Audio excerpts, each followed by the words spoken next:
oknum. Satu oknum tapi tiga pribadi. Satu Tuhan, tiga pribadi. Ini konsep ini irasional, dan sampai hari ini tidak ada seorang pun di kalangan gereja yang bisa menjelaskan konsep ini secara rasional. Padahal manusia itu adalah makhluk yang paling sempurna di antara semua ciptaan Allah. Apa keistimewaan manusia? Akal. Manusia oleh Allah diberi kemampuan akal, fikir. Nah, konsep ini tidak bisa dijelaskan dengan akal kita. Mereka gambar kemudian Tuhan itu satu, pribadinya tiga, Bapa, Putra, Roh Kudus. Tapi sekali lagi konsep ini masih tidak memuaskan. Maka mereka berusaha membuat konsep lagi. Konsepnya apa? Yaitu membuat simbol. Simbolnya bagaimana? Maka mereka gambarkan Tuhan Bapa. Tuhan tapi Bapa. Bapa itu manusia. Jenisnya laki, usianya lebih tua. Gambar manusia laki tua, maka final menjadi Tuhan Bapa sebelah kanan. Lalu kemudian Tuhan yang kedua, mereka sudah nobatkan Nabi Isa jadi Tuhan. Berarti Tuhan siapa Nabi Isa? Anak. Ada Bapak berarti ada anak. Jadi berarti bagaimana? Gambar aja Tuhan Putra, Tuhan Anak, laki-laki muda sebelah kiri. Nah, kemudian oknum yang ketiga siapa? Oknum ketiga mereka sepakat, Konsili Nicea sepakat menyatakan oknum ketiga adalah Tuhan Roh Kudus. Tutup. Maka penutupnya ini adalah Tuhan Roh Kudus. Tapi bagaimana simbolnya? Bingung mereka. Nggak bisa ketemu gambarnya. Sama aja bagaimana kita menggambarkan udara. Bisa nggak udara digambar? Nggak bisa. Maka Konsili Nicea berakhir tanpa mampu memberi simbol Tuhan Roh Kudus. Konsili berikutnya di Efesus nggak berhasil, Kalsedon tidak berhasil, barulah kembali Nicea kedua. Setelah Nicea kedua mereka sepakat menyatakan Tuhan Roh Kudus itu simbolnya adalah burung merpati putih. Lah apa hubungannya? Ibu bapak ada yang punya burung merpati putih nggak? Lah apa hubungannya antara burung merpati putih, kenapa dia disebut simbol Tuhan? Maaf, inilah yang banyak mengecoh, antara lain peristiwa Car Free Day Jakarta. Masih ingat? Orang Islam ketika di Car Free Day itu di Jakarta dibagi, kalau misalnya dibagi salib mau terima kagak? Gak mau. Kenapa? Orang Islam ngerti salib itu simbol Tuhan mereka. Maka simbol salibnya diganti simbol liontin merpati putih, diterima, dipakai lagi sama orang Islam. Kenapa? Karena nggak ngerti. Betul nggak? Betul nggak? Makanya ibu dan bapak, mohon maaf, jangan bangga dengan nggak ngerti. Orang nggak ngerti itu langkah berikutnya tertipu. Itu sebabnya kenapa, mohon maaf, anak orang Islam pacaran sama mereka terus jadi seperti mereka. Kenapa? Faktor utama karena nggak ngerti. Sekali lagi, jangan bangga jadi orang nggak ngerti. Ayo nggak ngerti itu dibuang.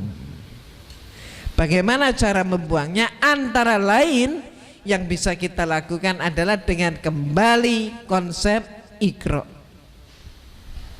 Iqra itu ayat Allah yang pertama kali turun. Suratnya surat apa ibu? Surat Al-Alaq.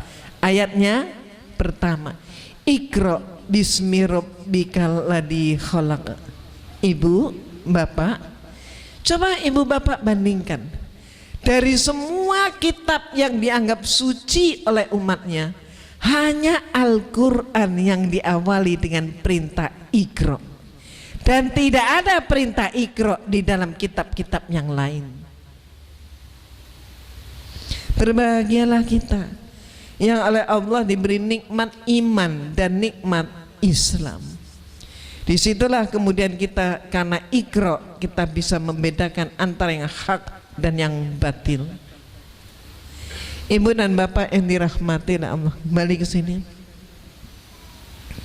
Maka sekarang mereka sudah punya simbol Bapa, Putra, Roh Kudus. Sejak kurang lebih 15 tahun yang lalu sudah mulai program melakukan pencarian domba yang sesat dengan cara pacarisasi, sehingga kemudian saya pun menangani kasus-kasus itu dalam jumlah cukup besar. Anak orang Islam tahu-tahu sudah menjadi Kristen. Di antaranya saya tidak mau menyebutkan siapa dia, apalagi orang tuanya. Maka di antaranya ada anak yang datang kepada saya diantar oleh kakaknya. Ketika saya tanya, agama Anda apa? Dia bilang Kristen. Saya tanya, kalau kakak agamamu apa kak? Kalau saya Muslimah, Islam. Kalau ayah ibu Anda Islam dua-duanya. Maka kemudian saya tanya kepada anak ini tadi, saya katakan, ayah ibu Anda Islam, kakak Anda Islam, bagaimana Anda Kristen? Lalu dia bilang, sebenarnya saya sudah jadi Kristen itu 2 bulan yang lalu. Terus saya tanya, oh boleh saya tahu kenapa Anda menjadi Kristen?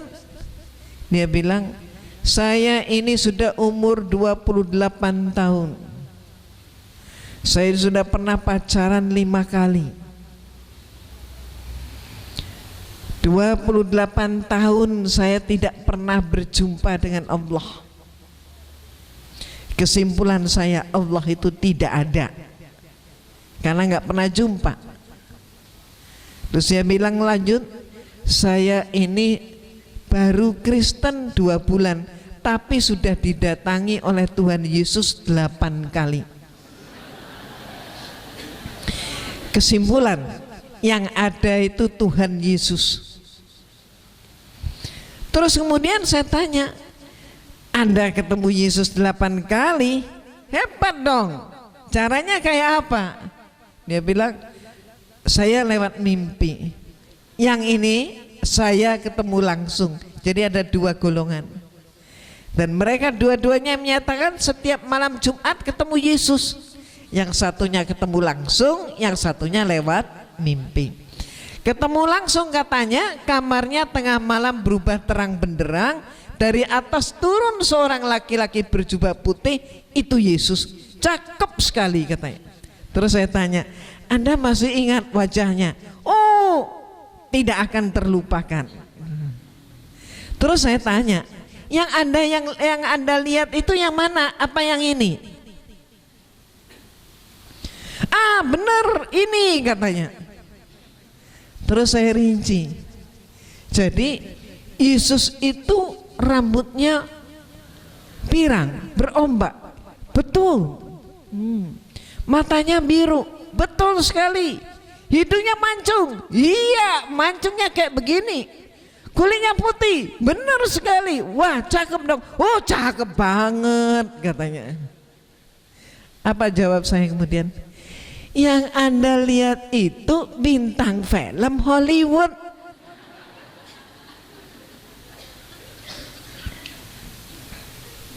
Serius, ini bintang film Hollywood. Kalau kita bicara tentang Yesus, yaitu Nabi Isa alaihissalam itu adalah orang Yahudi. Dari wilayah mana? Dari wilayah Galilea. Wajahnya nggak kayak begini, warna kulitnya nggak begini. Ini Hollywood. Terus saya tanya lebih lanjut, Anda tahu nggak tentang foto-foto Yesus? Tanpa memberi dia kesempatan untuk mikir, karena dia udah mulai goncang, maka saya tunjukkan, kasihan dia. Nih gambar resmi gereja. Gambar yang ini nggak banyak yang seneng dibanding yang tadi. Berikut. Nah yang ini favorit, tapi di India favoritnya. Berikut. Kalau yang ini juga favorit, tapi ini favoritnya justru di Syria. Berikut. Nah kalau ini nggak ada yang seneng. Padahal gambar resmi gereja juga. Ini rasanya Yesusnya sakitnya parah nih. Berikut lagi. Nah ini siapa dia? Ini juga gambar Yesus. Nanti silakan ibu bapak perhatikan, tidak ada satu wajah yang sama. Warna kulitnya pun nggak sama. Berikut. Ini mohon maaf, berikutnya lagi. Siapa? Yesus juga. Tapi dari mana? Meksiko. Nah, ibu bapak silakan perhatikan, di belakang kepala itu ada lingkaran. Lingkaran itu simbol apa? Lingkaran itu adalah simbol matahari. Kaitannya dengan apa? 25 Desember adalah peringatan hari kelahiran dewa matahari. Oke, next. Nah ini juga Yesus. Lain nggak? Lain semua kan? Nggak ada yang sama. Berikutnya lagi. Nah ini juga Nigeria. Anak kecil Nigeria. Berikutnya sesudah dewasa seperti ini. Berikutnya lagi. Ini patung Yesus Maria Eropa. Berikutnya lagi. Ini juga Yesus Maria. Mohon maaf, tidak sama juga. Berikutnya lagi. Ini juga Yesus Maria. Berikutnya lagi. Ini adalah gambar di Italia.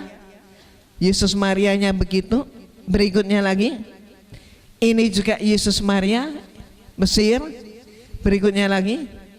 Ini Ethiopia. Berikutnya lagi. Nah ini siapa dia?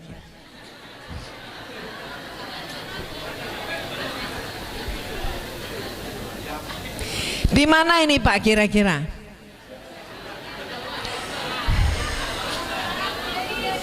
Iya jelas Jawa. Jawa tetangganya Jogja.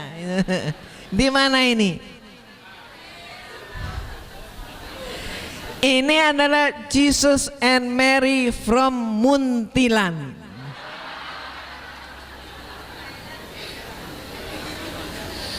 Jadi kalau ibu bapak nggak percaya, mau membuktikan, silakan ke Muntilan. Itu di gereja Katolik Muntilan dijual patung kayak begini persis warnanya, juga foto kayak begini persis warnanya. Oke, Jesus and Mary from Muntilan. Berikut lagi. Ibu dan bapak, mereka yang Islam, anak orang Islam, karena pacar mereka tinggalkan Islam. Katanya Yesusnya cakep, ganteng, tak terlupakan tadi. Alhamdulillah setahun yang lalu kurang lebih saya mendapatkan berita, informasi, dan itu bisa diunduh di internet, yaitu bahwa gereja, para peneliti gereja, para ahli forensik gereja telah berhasil membuat sketsa wajah Yesus. Para ahli forensik membuat sketsa wajah Yesus yang mereka secara keilmuan 90% mendekati kebenaran. Seperti apa ternyata skitsanya? Skitsanya jangan kaget, ternyata adalah ini.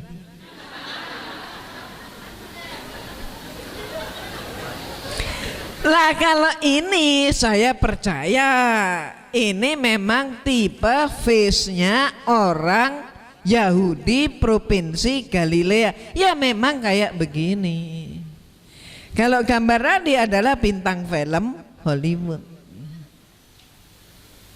Nah, bagaimana tuh yang sudah terlanjur meninggalkan Islam, mencampakkan Islam demi yang ternyata Hollywood, padahal Yesusnya kayak begini. Nah, ibu dan bapak yang dirahmati oleh Allah, kembali lagi, itulah sebabnya Allah berfirman dengan menggunakan istilah abdihi di dalam surat Al-Isra ayat 1. Subhanalladzi asra bi abdihi. Oke, lanjut lagi. Ibu dan bapak yang dirahmati oleh Allah, kalau kita mengamati dengan seksama, Nabi Isa alaihissalam itu tidak pernah membaptis apalagi mendirikan gereja. Ini kita harus tahu. Beda dengan Rasulullah mendirikan masjid. Tapi Nabi Isa itu enggak pernah membaptis dan tidak pernah mendirikan gereja. Jadi apa yang dilakukan? Coba kita lihat. Silakan. Nabi Isa alaihissalam tidak pernah membaptis, tidak pernah mendirikan gereja, tapi membimbing syahadat dan sholat. Kita lihat bagaimana syahadatnya Nabi Isa. Bagaimana Nabi Isa mengajarkan syahadat? Ibu dan bapak, kalau syahadat kita gimana? Ashadu alla ilaha illallah wa ashadu anna muhammadar rasulullah. Yang saya beri garis bawah ini tolong dibahasa Arabkan. Ashadu alla ilaha illallah wa ashadu anna Isa rasulullah. Itulah syahadat yang diajarkan oleh Nabi Isa kepada muridnya. Zamannya Nabi Musa bagaimana? Ashadu alla ilaha illallah wa ashadu anna Musa rasulullah. Zaman kita sekarang, ashadu alla ilaha illallah wa ashadu anna Muhammadar Rasulullah. Ini setelah ini saya kutip ini dari kitab suci mereka. Ini ayat-ayat yang begini ini karena gencarnya kristenisasi kita harus tahu. Nah kemudian setelah mensyahadatkan muridnya, maka Nabi Isa mengajak muridnya itu ke sebuah taman namanya Taman Getsemani. Setelah sampai di depan taman, Nabi Isa mengajak murid-muridnya masuk dan dipersilakan lihat dari pinggir taman. Tapi ada 3 orang murid oleh Nabi Isa diajak ke tengah taman. Setelah 3 orang murid berjajar, maka Nabi Isa maju sedikit. Lalu apa yang diperbuat?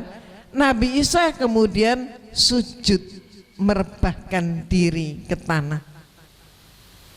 Jadi 3 orang di belakangnya, terus Nabi Isa maju sedikit, merebahkan diri. Merebahkan diri itu apa? Sujud. Inilah yang diajarkan oleh Nabi Isa. Sekarang coba ibu dan bapak, kalau sekarang ini orang Kristen di gereja ngapain? Duduk, berdiri dengan bernyanyi. Bahkan ada karismatik yang tepuk tangan kemudian menangis, gitu kan? Ada nggak yang merebahkan diri?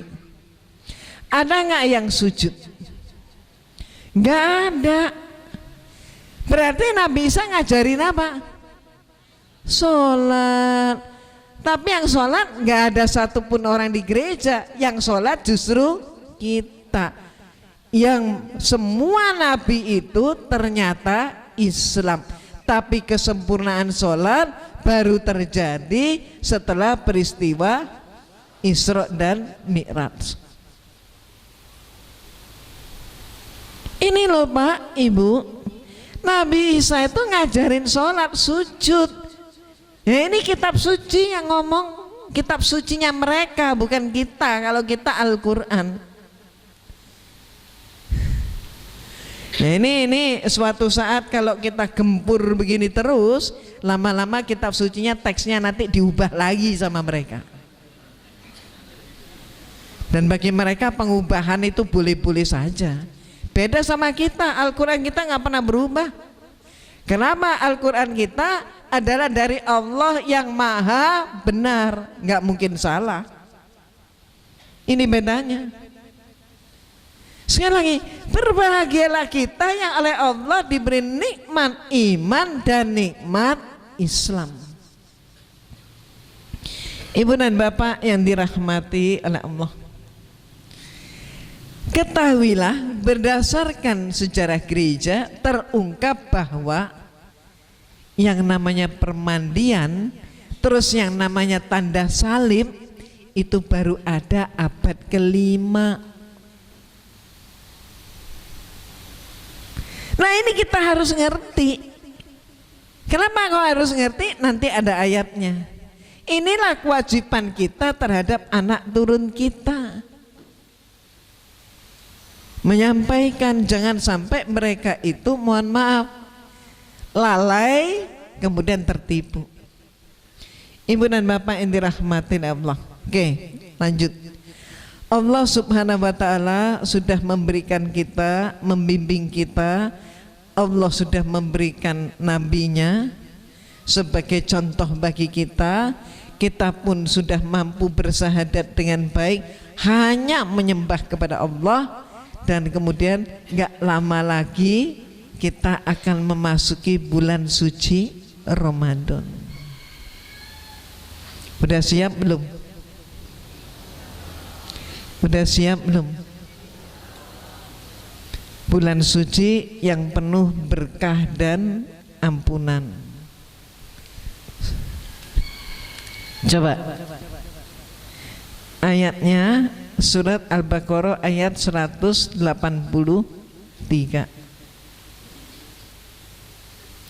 Ya ayyuhalladzina amanu kutiba alaikumumusyam kama kutiba alal ladzina min qablikum la'allakum tattaqun.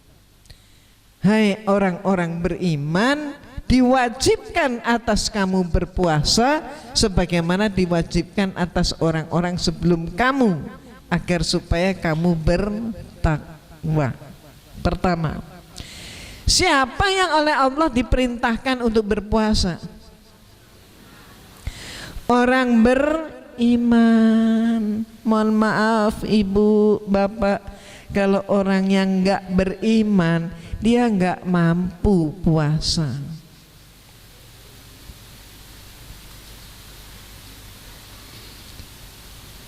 Allah yang Maha tahu, maka Allah berfirman, ya ayyuhalladzina amanu, hai orang-orang beriman, kutiba alaikumusiyam, orang beriman yang diperintahkan puasa.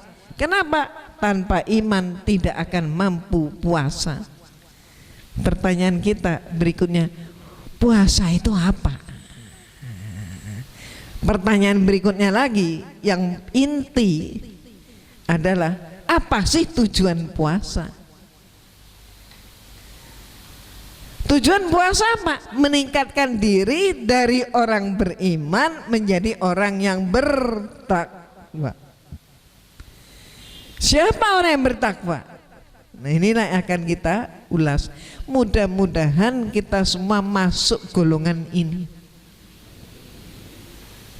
Ibu dan bapak yang dirahmati oleh Allah, saya berusaha memberikan kepada ibu dan bapak, mohon maaf, suatu penjelasan yang sangat-sangat sederhana supaya kita bisa mendakwahkan kembali kepada orang-orang, terutama orang-orang sederhana. Coba kita lihat, ibu bapak, ini apa? Ulat. Siapa yang berkenan mengambilkan saya ulat yang ada di sono? Ada yang berkenan, ibu? Ibu mau nggak? Enggak. Kenapa enggak? Rasanya kalau ibu sama harimau takut deh. Masa sama ulat takut? Katanya apa? Gigu. Apa gigu itu? Ada yang bilang gilo. Itu saya lihat nih dari sini, ibu-ibu sudah begini. Banyak yang begini. Ibu, mohon maaf, kalau saya kasih sesuatu, embel-embel, Bu, seekor ulat saya sediain 5.000, mau nggak? Nggak mau. Pak, ibu-ibu nggak mau, Pak. Saya tingkatkan, Bu, 10.000.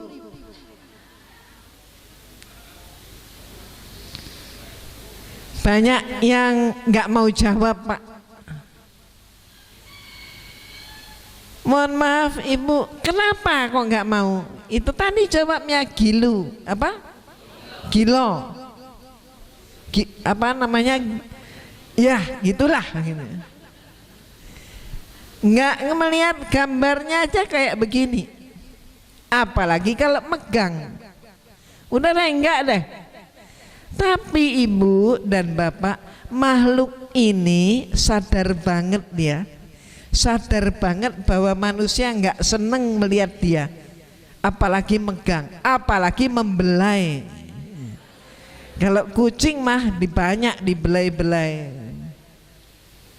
Ada pencinta kucing itu sampai kucingnya masuk di tempat tidur.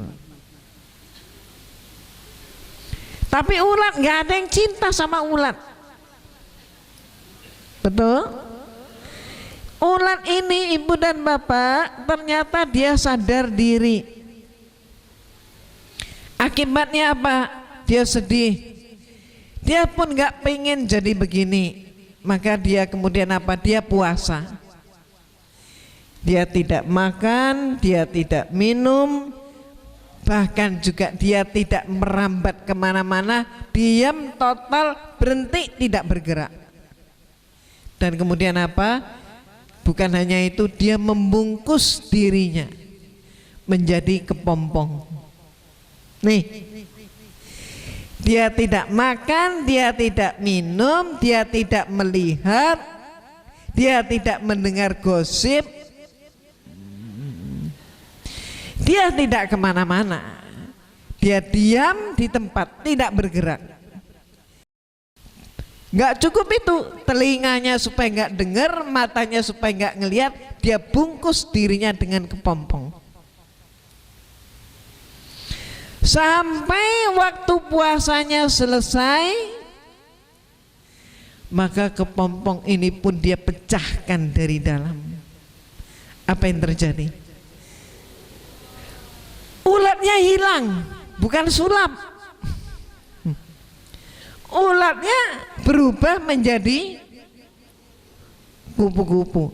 Maaf, ketika sudah jadi kupu-kupu kayak begini, sekarang saya tanya, Bu, yuk kita piknik, kita nangkap kupu-kupu yuk. Nah tuh jawabnya, mau. Gak ada yang nolak. Betul nggak? Oh, kalau sudah begini nggak ada yang nolak.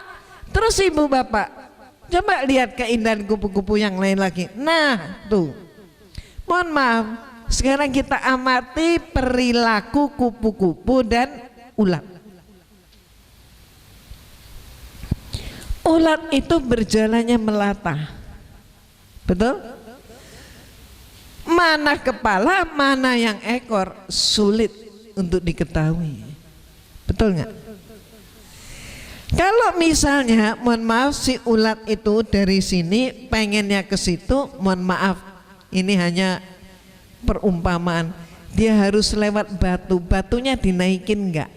Naik, diterjang sama dia, naik, ngosir seluruh tubuh. Ketika mohon maaf ada kotoran sapi, gimana dia? Ya lewat aja kotoran sapi, dinaikin sama dia, belepotan dia. Apapun dilewatin. Makanya apa? Ulat. Kotoran sapi aja dia dilewatin, belepotan semua.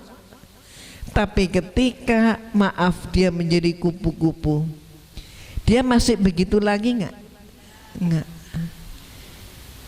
Bahkan dia terbang kian kemari. Udah nggak pakai melata lagi, tapi terbang.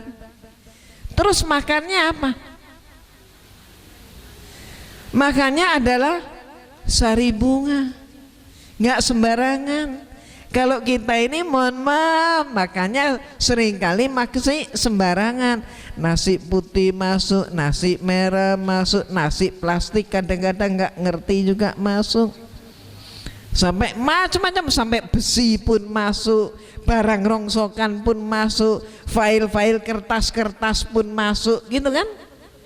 Macam-macam nih. Ada bata-bata pun masuk, gitu kan?